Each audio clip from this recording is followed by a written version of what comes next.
Reality of easy, simple business marketing tips to make passive income so that you can start making money online. As entrepreneurs, you know speaking can help generate leads and help you make more money online. Well, my friend Trisha Brook is the transformational speaker mentor for you. If you want to shift from being a good speaker to a great speaker, there is someone I know who can guarantee your success.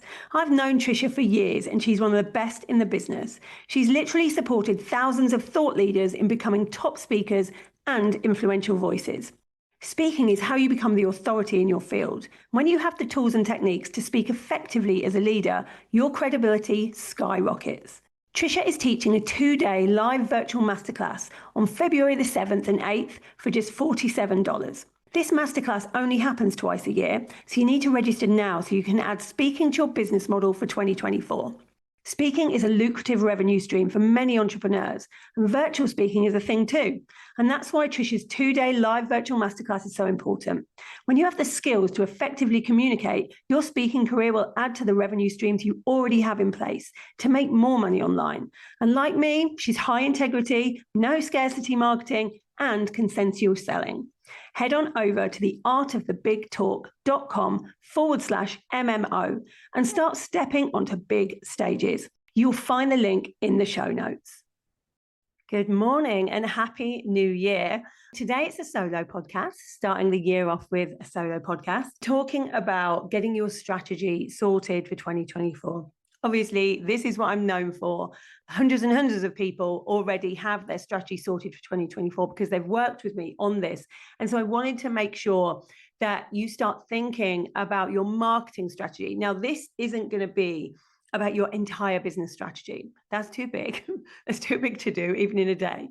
But we're going to talk about your marketing strategy because that is the piece that most people concentrate on if they don't have an overall strategy. And it's the right thing to concentrate on because it's the thing that brings in the money. And if you have a business, you need to be making money. So what I'm going to go through now with you, if you want to get a sheet of paper and a pen, we will go through what I would normally do with somebody on a one-to-one basis to sort out their strategy, or at least get thinking about their marketing strategy. So if I was sitting down with somebody right now, the first thing that I would say is let's evaluate last year. And I get that this is the boring bit, but it has to happen because we only learn from the things we fail at. And I know people hate the word failure, and it's like one of those things that you really don't want to think about. But the problem is, or the good thing is, I suppose, failure is why we succeed. Failure is actually the path to succeed. And any CEO knows that failure is the way forward, because when we fail, we learn something about what we did. And so we can change it for the next time. So the first thing I normally do with somebody is we sit down and we think about, the rights and wrongs. What happened in 2023 that worked for your marketing? Like, what didn't work for your marketing? Why didn't it work? What would you do differently? Those kind of things. And also, it's a good thing to think about what went right, because we often forget that as well. So let's say we do a launch and, something doesn't go right or something goes brilliantly. Then when we do that launch again, we need to remember that. For instance, we did a launch this year and we did a lunch and learn in it. And it was really good. It was like a panel. We didn't know if it was going to be a success, but it was. People absolutely loved it. And so I want to remember that so that this year I do the exact same thing again, because we made lots of sales after that lunch and learn. So it's just writing down the things for each different thing that you sell, for your marketing as a whole, of what went right and what went wrong. So that's the first thing I'd do. The next thing I would do is look at the financials. So not only looking at where you are this year, where you wanted to be, where you got to, and evaluating that, but also looking at where you want to be next year. So how much revenue do you want to make? And once you've looked at the revenue and you've gone, okay, and I want you to think of a stretch goal here, like when you're looking at revenue, how much do I want to make? If it's a first product or first service that you're selling, it can feel like a bit of guesswork, but I want you to work backwards on how to get to that figure, so you know exactly what you need to make. If you've sold something before, or if you've had this business before, then you should be thinking of a percentage growth figure, and that should be a stretch goal. Even if you don't hit it, I'd rather you tried to hit it Because if we write a figure that's, let's say we write 100K and we get to 80K, that's still pretty good. But if we wrote 80K, we'd probably get to 60K because we're always trying to stretch ourselves. So put the figure that you actually want to make down. And then the next thing we do usually is go into a bit of money mindset work, because what happens is when people start writing the figures they want to earn, they do one of two things. They either A, write a figure they know they can earn, because then it feels safe. So that in that way, they never grow. They're always just going to make the same amount all the time. The business is never going to scale. Or even worse, they write down a figure that they don't even believe they can get. So they write down a figure and they're doing it like humoring themselves, and they don't believe they can actually get there. And then we need to go into, why they're thinking like this, why their mindset is making them believe, their consciousness is making them believe they can't get there. Now, a lot of people, when they have these kind of issues, they do all the things they're taught to do in all the different money mindset courses, write down affirmations, say that money is on its way to you. If you're anything like me, none of that's going to work for you. Like, I'm too self-aware to do that. And if I write affirmations down, it just feels like I'm conning myself. It doesn't feel like anything's going to actually happen. And so what I have to do instead is go and find the evidence that I can make that level of money. So for me, that might be when I first started, my mindset would say, well, somebody from where I comes from, I'm not going to make 100 grand. And I would believe that in the back of my head. And so I had to go and find someone from where I came from that does make 100 grand. So it's always just seeing, some people say to me, yeah, but I can't make money from what I do because I help people. I'm a therapist. And so then I go and give them the names of lots of therapists that have worked with me that 7 figures or multi-6 figures. And that shows them that it can be done. And so go and find the evidence if you need to, but you need to write down a figure that you truly believe you can get to, because as Henry Ford said, if you think you can, you will. If you think you can't, that's just as true, because you won't be able to do it if you don't believe you can, because you won't put the effort in to try and get there. Now, the next thing we would normally do is I would get my whiteboard out and I would tell the person that I'm working with to write down everything that they sell at the moment, all of the different revenue streams, everything that they sell. And they would write them all down. Often there's too many, I've found. People want to make more money, and so they think the easiest way to make more money is just to add more things in and create more things. And actually, that's not true. It's to get more people to buy the same things that you already have. But, often if somebody's been working for 2 or 3 years, they just have so much stuff, too much to possibly launch and sell. So I get them to write down everything that they do. And then I will say to them, now cross out the things that you don't want to do. Because deep down, there's stuff in business that we sell that we don't really want to sell. We might be doing it because it's the thing that makes the money. We might be doing it because we've done it for so long that we don't think we can stop. We might be doing it because we're worried that if we don't do that thing, we won't be able to replace that income stream with something else, which is never true. There's always another way to replace the income stream. So I get them to cross out what they don't want to do. And sometimes that means we're staring again at a blank board because they don't like anything they're doing. And you know what? That's okay too, because we can always start again. Once you've built some things and made money from some things, you're always going to be able to do it again. So after we've done that, what we do is we fit it into a spreadsheet of what we're going to sell this year. So we'll be writing down like the service, how much it's going to cost, how many people we want in it, how long it's going to take us to market it, how long it's going to take us to deliver it. We write everything down. We do this for a few different reasons. The first one is when we've added up how much money we're going to make from each of these different services, we want to see if it equals the amount you said you wanted to make in revenue. Now, it may be that it doesn't and there's a deficit, and then we have to work on that deficit. It may be that it makes more than you need to do. And so then you might make the decision, well, actually, I would like a bit of freedom this year, so I'm going to take something out. So you can play with it once it's all written down. It also helps you during the year, because if during the year you've put down that you want to, like we did this year, we put down for one of our products that we wanted to make 500,000 and it made 270,000 on our launch. which means we had a deficit. So we put it onto something else. So then basically that was for the one. We didn't have the audience yet for people that wanted to be authors. So we made a bit of a deficit. But then what we did is we had a launch of something called Kickstart that made a lot more money than we expected it to. So we were able to go, okay, well, that money can go there. So we're still where we want to be.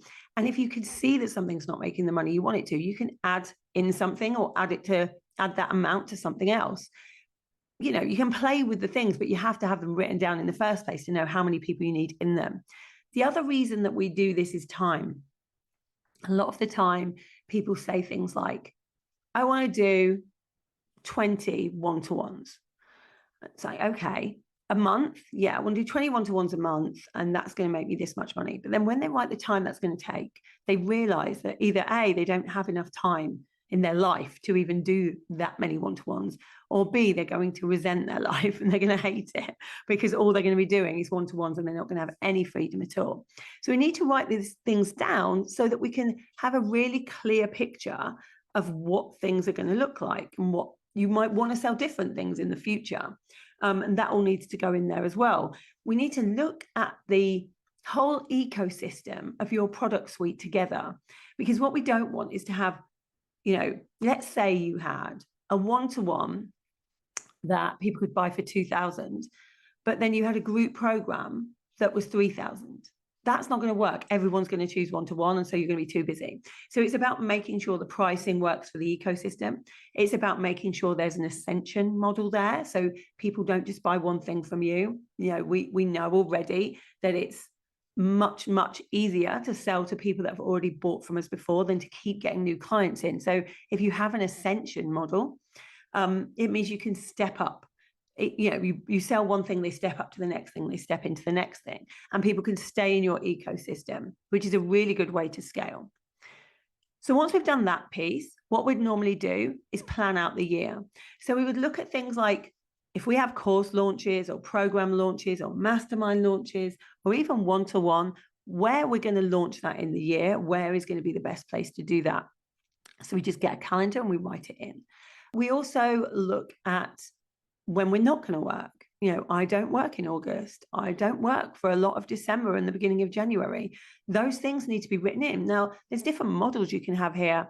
When people say to me that they want a life of freedom, this is where it stems from. Like, you have to do it now, not while you're in it. So I have some clients that decide they want to work for 3 weeks of every month and have a week off at the end of every month. So we make sure that that's put into the plan. Or they might want to work really hard for 6 months and then travel for 6 months. So we put that into the plan. Some people want to work all year and they're really happy to just do shorter days. That's okay too. Some people don't want to work Fridays like we don't. So it's completely up to you, but you need to add in any of the times you're not going to be working. And then around that, put in your launches and put in your evergreen sales. So lots of people put their launches in and then they get themselves really busy with the launches, but they forget about the evergreen because they're assuming they'll just sell all the time. Even if you have ads, evergreen doesn't just sell all the time, not unless you are pushing it. So even people that have evergreen courses, you will see that people can come in all the time. We do this with Kickstart. So people can come into Kickstart all the time whenever they want to, and we'll get a drip of people that come in doing that because it's on ads and things like that. But we will also do 2 pushes a year. So it's kind of like a launch. You're pushing the evergreen sales. So you'll get more people in at one time. And you'll always get more people with a launch than evergreen. I don't care what anyone tries to tell you. You will always get more people with a launch than evergreen. I am yet to find a person anywhere globally that makes more money from evergreen than if they were to launch. So, make sure you have both in there, but make sure you put in the dates when you are going to push your evergreen products, especially if you have quite a few of them. Make sure that they're there in the calendar so that it's not just going to come as a surprise, like, oh, I need to sell 20 of these as well. And I haven't done that because I'm launching something else. Try and space things out a bit. You don't really want to be doing more than one big launch a quarter because it will just get exhausting, and that's not fun, is it? And we want to have a fun business. So try and spread them out a bit. So you have some months where you are not doing any launching, because you're going to be doing some delivery. To be fair, you're probably always going to be in delivery and launching at the same time. That's just how a business works. But the other thing is you're going to need time to do things like continue to grow audiences, to work on your business, to look at the marketing side of the business. So it's always good to have some spare space to do that as well. So once we've done that, I'd be sitting there with a client and be like, okay, have you worked out? The first thing we do is ideal client right at the beginning of the day, but most people that come to me already know their ideal client by this stage.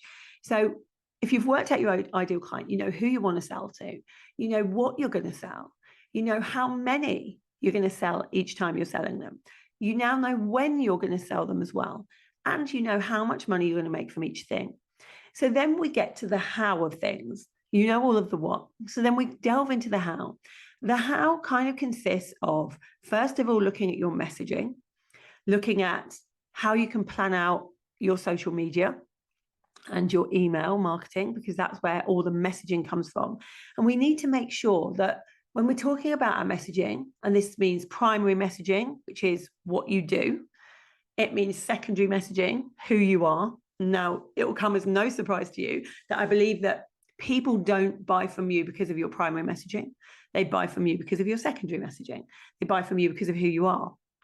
There are plenty of people that sell the same thing as you.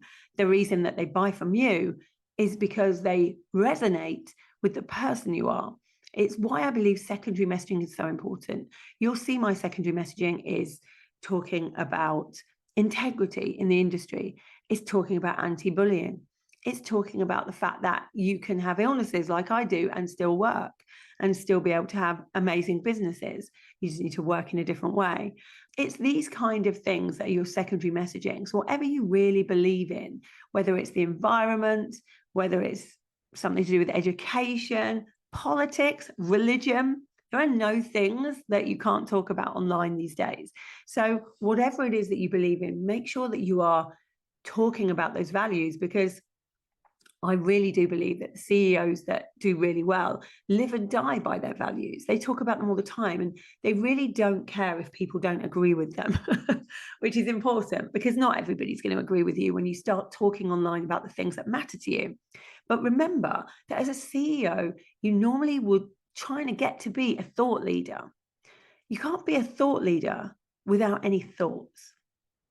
And yet people are too scared to write their real thoughts on social media in case they get cancelled. This is my invitation to you to live life as if you're already cancelled, which is exactly how I live mine. It's much more freeing, believe me. So, once you know your messaging, you can start looking at things like content pillars and how you're going to batch content, all of that. Remembering that social media is just one part of being visible. What you're trying to do with visibility, and if you've heard me talk on my multi-layered visibility strategy before, you'll know that visibility is all about choosing lots of different ways and concentrating on 3 every quarter to become visible. And the easiest way, obviously, is having a sales funnel and getting that out there in as many places as possible. Now, the visibility part, and I always say 80% of what you should be doing in business is getting people onto your email list. 80% should be that visibility. So it's where you're giving out your URL to get people onto your email list that is important. So deciding which social media platforms that you're going to be on, deciding whether you're going to do podcasts or pitch to be on people's podcasts, or maybe you're going to do PR, or maybe you're going to be a guest expert in some summits, or whatever the things are, the PR kind of visibility things that you're going to do to make sure that there are new people coming on your list every day. You now strategize that, you plan that bit, because that's really the how, the networking. And then really it comes down to everything that you decide you're going to do, you now need to break down into first months, then weeks, then days, so that you're not writing this strategy and then going, well, I've written it all down, so it's done. Like, the implementation of your strategy, of your marketing strategy, is the most important bit. If you don't implement it, nothing will happen. Most people don't implement it because when they write everything down with their marketing strategy, it's massive, it's huge, it's massively overwhelming. But it's not overwhelming if you just make it smaller and smaller and smaller. so that each day you're doing something, and then you can look back in 3 months and see how far you've come. And that's what's important. You're not going to do everything in one big go. It's about strategizing to know that you know exactly what you're doing in a year. The last part that we would do in a strategy day is we would look at the gaps in the marketing. So let's say that you have written down some things you want to sell and some ways that you want to sell them. And you realize that there are some gaps. You don't know how to, let's say, launch properly, or you need someone to help with doing the social media. These are the gaps. Like time as well is a gap. Normally it's either a resource gap, a knowledge gap, or a time gap. You need to be able to fill those gaps to make sure that you can implement everything that you've said in the year. This is the tricky bit, because sometimes it means spending before the money comes in. Because when you're filling gaps, it often means you need to hire somebody, or you need to buy some knowledge, like buy a course or work with somebody. You need to work out that to put your time into something, you need to stop doing something else. And these are really hard decisions, but they're the things that are going to get you to, if you can see the gaps and you can fill them, they're the things that are going to get you to the result that you want with your strategy. And you know what that result is because you've written it down. Now, the very last thing I get people to do, because money can't be everything in business, it's really important. Revenue is really important. We then go into profit and how much profit we want to make that year and that kind of thing. That's really important too.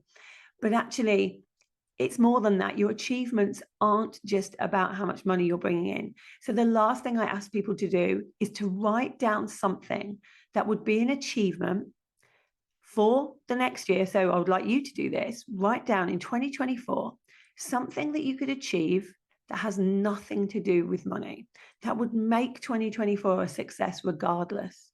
So for me, that was for 2023, having a Sunday Times bestseller. I really wanted that for 2023. And, it didn't really make me very much money. It made me money because I got an advance.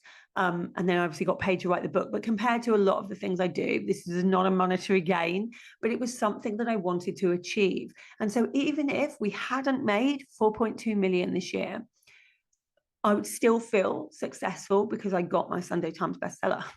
So I want you to write that down so that you have something alongside the money. We want to go for the money. You want your business to be making a profit, but we also want to go for other achievements in life. So try and write that down too.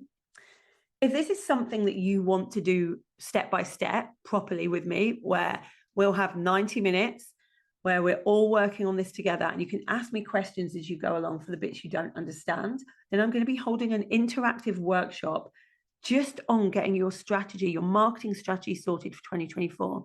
Lots of people came to my house to do that this year. And we also had a sales and strategy day in London, but I know lots of you couldn't make it. So I'm putting on this workshop. It's less than £100. So I'm not making it expensive. If you want to sign up, it's on the 16th of January. It's still open for signups right now. And you can go to go.thatstrategyco.com/GSD-sessions. And I'll put that link in the show notes as well. And hopefully you can join me there. Have an amazing year. Whatever you're deciding are your goals this year, know that you can hit them. Know that I'll be here cheering you on every step of the way. And I'll see you next week for another episode of Making Money Online. Thank you for listening to Making Money Online with Lisa Johnson.